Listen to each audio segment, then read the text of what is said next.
성경 봉독합니다. 구약 성경 시편 90편 14절 말씀입니다. 아침에 주의 인자하심이 우리를 만족하게 하사 우리를 일생 동안 즐겁고 기쁘게 하소서.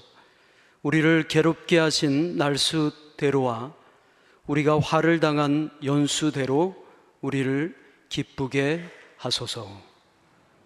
기쁨의 근원, 이 제목으로 담임 목사님께서 말씀을 전해 주시겠습니다. 어떤 아버지에게 항상 꼴찌를 하는 아들이 있었습니다.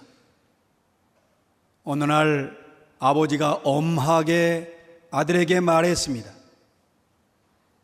이번 기말고사 때에 또 꼴찌를 하면 부자간의 인연을 끊자. 그땐 너 내 아들이 아닌 줄 알아. 드디어 성적표를 받는 날이 왔습니다. 아버지가 조급하게 아들에게 묻습니다. 너 성적 어떻게 됐냐? 아들이 아버지를 아주 유연하게 바라보면서 아저씨 누구세요? 또 꼴찌했다는 겁니다. 부자간의 인연을 끊자고 했으니 아저씨라고 부르는 거죠. 물론 우스운 얘기입니다. 우리가 살아가는 데 있어서 웃음이 없다면 어떤 세상이 될까요? 기쁨, 즐거움, 행복이 없는 인생은 참으로 비극이라고 할 수 있습니다. 오늘을 사는 현대인들은 아프다, 바쁘다, 피곤하다, 나쁘다 이런 말들을 아주 입에 달고 삽니다. 한 노인이 3살짜리 어린아이가 너무 예뻐서 그 아이를 번쩍 들어서 끌어안았습니다. 그 3살짜리 어린아이가 할아버지에게 말합니다. 나 귀찮게 하지 말아요. 피곤해요. 벌써 3살밖에 안 됐는데 피곤하대요. 기뻐하고 즐겁게 사는 사람은 얼마나 될까요? 기쁨이라고 하는 것은 결국 내가 선택하는 것입니다. 우리가 환경이 좋아서, 여건이 좋아서, 여러 가지 조건이 참으로 좋고 좋아서 기뻐하고 웃는 것이 아닙니다. 내 인생에 심하게 바람이 불어와도 우리는 기쁨의 돛을 올려야 합니다. 때로는 파도가 칩니다. 정말 위험한 상황이 있습니다. 그래도 기쁨의 노래를 불러야 합니다. 기쁨은 주어지는 것이 아니라 내가 선택하는 것입니다. 그래서 어떤 사람들은 향락적 기쁨을 추구합니다. 선택하기를 향락적으로. 육체적 쾌락을 추구하면 일시적으로 기쁨이 옵니다. 많은 사람이 육체적 쾌락을 선택합니다. 그러나 육체라고 하는 건 감각을 느껴야 되는데 어느 시간이 흘러버리면 다 무감각해집니다. 결국 허무한 상황에 빠지게 되고 기쁨을 잃어버립니다. 어떤 사람은 소유적 기쁨을 추구합니다. 남보다 많이 가지면 만족할 수 있다고 생각합니다. 그래서 많이 가져요. 그런데 가지면 가질수록 마치 바닷물처럼 더 갈증을 느낍니다. 여러분, 우리가 옛날보다 지금도 훨씬 잘 살고 있다고 말합니다. 그러나 옛날보다 지금도 행복하다는 사람은 없습니다. 결국 아무리 많이 가져도 만족을 느낄 수 없다는 것입니다. 또 어떤 이들은 나눔의 기쁨을 선택합니다. 내 것을 남에게 나누어주는 내면적 기쁨입니다. 이건 상당한 정신적 기쁨이에요. 그런데 나누다 보면 자기 자랑에 빠집니다. 자기 의에 빠지게 됩니다. 그래서 순수하게 나눌 때는 기쁨이 있었지만 나중에는 내가 이만한 사람이고 난 이렇게 선한 사람이라고 하는 것을 자꾸 드러내려고 하기 때문에 그 기쁨이 오래가지 못합니다. 가장 지혜로운 사람은 신앙적 기쁨을 선택합니다. 주 안에서 얻게 되는 기쁨입니다. 주 안에서 주님의 사랑으로 영원한 생명과 구원을 얻게 됨으로 가지게 되는 기쁨입니다. 우리 주님과 동행하면서 주님과 깊은 교제를 나누면서 얻게 되는 기쁨, 주님을 선택한 자에게 이 기쁨이 주어집니다. 이걸 신앙적 기쁨이라고 합니다. 기쁨은 하나님께서 주시는 것입니다. 기쁨의 근원은 하나님이십니다. 오직 예수 그리스도만이 인류의 유일한 기쁨인 것을 명심하시기 바랍니다. 그래서 우리가 예수님을 택하고 예수님 앞에 나오는 것입니다. 오늘의 말씀 시편 90편 14절입니다. 아침에 주의 인자하심이 우리를 만족하게 하사 우리를 일생 동안 즐겁고 기쁘게 하소서. 아침에, 그러면 밤은 어두움입니다. 참담한 현실이에요. 아침은 찬란한 태양이 떠오르는 시간입니다. 아침은 하나님의 구원과 기도 응답의 시간입니다. 주의 인자하심, 그 구원과 기도 응답의 시간에 주의 인자하심에 호소하고 있습니다. 주의 인자하심, 하나님의 변함없는 사랑, 하나님이 나를 불쌍히 여기셔서 나를 환난에서 건져주십니다. 하나님이 나를 긍휼히 여기셔서 내 삶에 가득한 슬픔과 절망을 몰아내십니다. 하나님은 나를 포기하지 않고 끝까지 붙들어 주셔서 나에게 진정한 만족을 주십니다. 이 변함없는 하나님의 사랑에 의지해서 이 사랑에 호소하면서 하나님께서 주시는 구원의 아침이 밝아와서 주의 인자하심으로 우리를 만족하게 하사 일생 동안 즐겁고 기쁘게 해달라고 간절히 호소하고 있습니다. 여러분, 진정한 만족은 하나님의 인자하심, 하나님의 사랑, 하나님의 자비에서 주어집니다. 다윗이 시편 63편 3절에서 주의 인자하심이 생명보다 나음으로 내 입술이 그를 찬양할 것이다. 하나님의 사랑이 얼마나 큰지 자기 생명보다 낫다고 했어요. 전도서 기자가 깨우칩니다. 은이나 금을 사랑해서 그것이 풍부해져도 만족이 없고, 또한 내가 장주소에서 오래 살아도 기쁨이 오는 것은 아니다. 심지어 자녀가 100명의 자녀를 둔다고 해도 그것 때문에 행복한 것이 아니라는 걸 분명하게 깨우칩니다. 행복은 하나님께서 좋은 것으로, 하나님께서 보시기에 좋은 것으로 우리에게 주실 때에 그것이 진정한 행복이요 만족이 되는 것입니다. 그래서 사모하는 영혼을 만족하게 하신다고 말씀하셨습니다. 여러분 명심하시기 바랍니다. 기쁨은 하나님이 주십니다. 하나님만이 기쁨의 근원입니다. 우리의 기쁨은, 온전한 기쁨은 하나님께 있고 우리의 온전한 만족도 하나님께 있습니다. 오직 하나님만이 우리를 일생 동안 즐겁고 기쁘게 하실 수 있습니다. 하나님을 사랑하는 자에게 기쁨이 있습니다. 하나님을 사모하는 자에게 만족이 있습니다. 우리가 오늘 시편 90편 14절 15절 말씀을 보는데 그 앞에 시편 90편 10절에 이렇게 말씀합니다. 우리의 연수가 70이요 강건하면 80이라도 그 연수의 자랑은 수고와 슬픔뿐이요 신속히 가니 우리가 날아가나이다. 여러분 7, 80 사는 거예요. 그런데 그것도 수고와 슬픔뿐이다.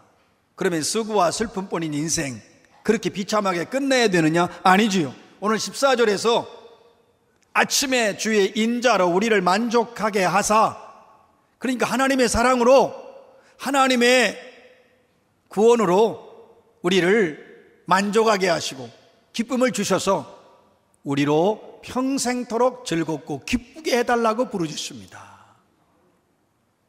왜냐하면 오직 하나님만이 기쁨의 근원이시기 때문입니다. 예수께서 말씀하셨어요.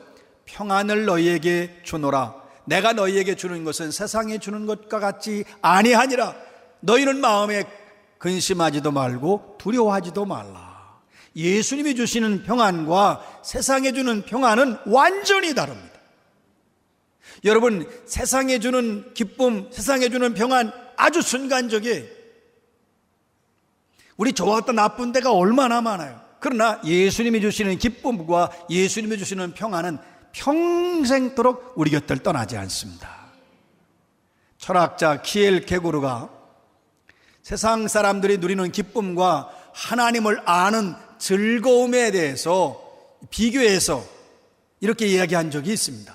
캄캄한 시골길에 한 농부가 마차에 등불을 켜고 간다. 그러나 불행히도 이 등불 때문에 이 농부는 그 아름답게 빛나는 밤하늘에 빛나는 찬란한 그 별빛을 보지 못한다. 세상 사람들이 누리는 즐거움, 세상 사람들이 말하는 즐거움은 이 마차를 타고 가는 이 농부가 킨 등불과 같다고 했습니다. 여러분, 우리는 지금 찬란한 아름다운 밤하늘을 바라볼 수 있어야 되는데 등불 때문에 못 보는 거예요. 등불은 뭘까요? 세상의 즐거움을 말합니다. 내가 좋아하는 것, 내가 즐기는 것. 세상의 사람들이 말하는 세상의 즐거움, 일시적이지요. 잠시 지나갑니다. 세상적 즐거움, 곧 사라져버릴 세상적 즐거움에 취해 있다가 하나님을 느끼지도 만나지도 못합니다. 여러분, 기쁨의 근원은 하나님께 있습니다. 오직 하나님만이 기쁨의 근원이요 기쁨의 원천이 되십니다. 그러니까 우리의 삶에서 등불을 우리는 제거하고 세상 즐거움보다 하나님이 주시는 기쁨을 생각하고 사모하고 그 기쁨으로 충만해야 합니다. 하나님께서는 우리가 기쁘게 살기를 원하십니다. 항상 기뻐하라. 이것은 그리스도 예수 안에서 너희를 향하신 하나님의 뜻이니라. 그러니까 우리가 항상 기뻐하며 살아야 돼. 무엇 때문에 기뻐해야 될까요? 영원한 멸망과 영원한 진노에서 우리에게 구원을 주신 이 은혜를 생각하면 생각할수록 기뻐해야 됩니다.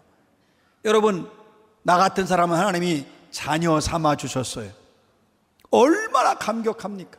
그래서 기뻐해야 됩니다. 하나님은 지금도 변함없는 사랑으로 우리와 함께 하시는 임마누엘의 은혜로 우리는 생각할 때마다 그 은혜가 내게 임하고 있으므로 우리는 기뻐해야 됩니다. 그래서 바울 사도가 주 안에서 항상 기뻐하라. 내가 다시 말하노니 기뻐하라. 우린 주 안에 있습니다. 주님과 함께 삽니다. 주님과 함께 걷습니다. 그래서 우리는 당연히 기뻐해야 됩니다. 주 안에 있는 우리는 지금 환경과 현실이 아무리 절망적이라고 할지라도 기뻐해야 됩니다. 하나님이 구원해 주실 것이기 때문입니다. 주님과 함께 걷는 우리는 정말 밑바닥에 처해 있는 그런 상황일지라도 우리는 기뻐해야 됩니다. 주님이 건져 주실 것이기 때문입니다. 우리에겐 소망이 있어요. 세상 사람들이 그렇게 자기들이 원하는 걸 이루고자 하고 욕심을 부리지만 모든 건 죽음과 함께 끝납니다. 다 남보다 낫게 또 잘 살게 그리고 또 뭔가 성공하기를 원하지만 죽음과 함께 끝이에요. 그러나 우리는 죽음을 극복한 영원한 생명을 얻었습니다. 그러니까 우리에게는 영원한 소망이 있습니다. 그래서 기뻐해야 됩니다. 그런데 우리는 기쁨을 잃어버리고 살아요. 다 기쁨을 빼앗겼어요. 바울 사도가 그 어떤 것, 모든 피조물, 기근이나 핍박이나 위험, 칼, 굶주림, 이 모든 것도 우리를 우리 주 예수 그리스도 안에 있는 하나님의 사랑에서 끊을 수 없다고 했습니다. 그 하나님의 변함없는 그 뜨거운 사랑이 지금도 우리에게 임하고 있습니다. 그 사랑이 우리와 함께 하십니다. 당연히 그 사랑을 끊을 수 없습니다. 그러므로 우리는 기뻐하며 감격해하며 살아야 합니다. 아버지의 사랑 때문에 그렇습니다. 오늘의 말씀 시편 90편 15절입니다. 우리를 괴롭게 하신 날수대로와 우리가 화를 당한 연수대로 우리를 기쁘게 하소서. 여러분, 하나님을 떠나면 그때부터 인생은 방황이에요. 하나님과 등을 지게 되면 결국 인생의 불행은 시작되는 거예요. 하나님을 멀리하게 되면 죄의 유혹에 넘어질 수밖에 없습니다. 사는 것이 아닙니다. 그러나 하나님께로 나오면 새로운 인생이 시작됩니다. 하나님을 만나면 하나님이 주시는 즐거움과 기쁨 속에 새로운 삶이 시작됩니다. 자, 그런데 우리의 삶을 보면 얼마나 많은 어려움이 있어요. 사실 조건과 환경은 변하지 않을 때도 있고요, 여전히 그럴 수도 있어요. 아니, 어떤 때는 점점 상황으로 보면 악화될 수도 있습니다. 그러나 그때도 기뻐해야 됩니다. 왜냐하면 하나님은 나의 아버지이시기 때문입니다. 여전히 하나님은 나의 아버지이십니다. 하나님의 그 의로운 오른손이 내 인생, 내 영혼, 내 삶, 우리 가정, 내 삶을 붙들고 계십니다. 그래서 기뻐할 수 있는 거예요. 여러분, 항상 우리 조건이 좋을 수가 없어요. 여러 가지로 가장 정말 밑바닥까지 떨어진 그런 상황일 수도 있습니다. 가장 절망적인, 그래도 우린 기뻐할 수 있습니다. 나에겐 예수가 있기 때문입니다. 여러분 보십시오. 결국 돈도 나를 떠날 것이고, 건강도 나를 떠날 것이고, 아내도 남편도 부모 자식도 나를 떠날 것이고, 마지막에 나 하나 있어요. 그러나 그 마지막에 나 하나 있어도 그때 누가 함께 하시는가? 예수입니다. 결국 모든 것이 다 떠나도 예수만은 내 안에 계십니다. 예수님만은 나와 함께 하십니다. 여러분, 오직 기쁨은 하나님께 있습니다. 주님만이 나의 기쁨이고 만족이고 행복입니다. 주님을 모신 자에게 기쁨이 있습니다. 예수와 함께 사는 자에게 기쁨이 있습니다. 내 안에 예수가 있어요. 내 안에 예수가 있다는 사실을 깨닫는 순간 나는 끊임없이 기뻐할 수 있습니다. 항상 하나님과 동행하시기 바랍니다. 항상 기쁨이 넘칠 것입니다. 기쁨은 하나님께 있습니다. 우린 주 안에 살고 있습니다. 하나님과 함께 삽니다. 하나님과 함께 동행합니다. 여러분, 주 안에서 평생토록 기쁘고 즐겁게 살아가시기를 주의 이름으로 축원합니다.